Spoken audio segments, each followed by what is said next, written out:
Paytaxt sakini Telli Atakişiyeva dələduzluğun qurbanı olduğunu iddia edir. Xəzər xəbər bildirir ki, o TikTok platformasından tanıdığı şəxslə avqust ayında əlaqə saxlayıb.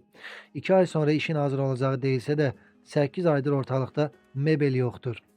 Anam TikTokda bir neçə şirkətlərə baxmışdı. Hamısı yüksək qiymətlər dedi. Bu şəxs səhifəsində canlı açırdı. Anam dedi ki, əl işlərini çox bəyənir. Bununla danışıb razılaşdıq. Bir neçə dəfə evə gəldi. Ölçü götürdü. Bu şəxs isə bütün ev üçün 9.000 manat demişdi. Dedi ki, bey atacaqsınız və onun müqabilində iş görəcəm. Mən də bildirdim ki, gedib sexə baxaq. O da dedi ki, narahat olmayın, sexdə, iş yerimiz də var.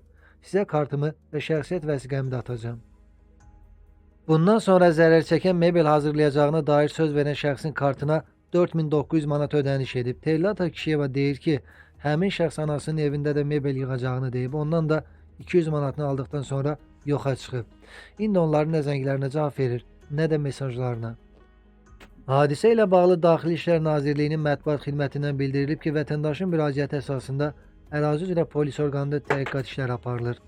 Araşdırmanın nəticəsinə əsasən məsələnin mülki xarakterli olması müəyyən edildiyindən aidiyyatı üzrə məhkəməyə müraciət etməsi tövsiyə olunub.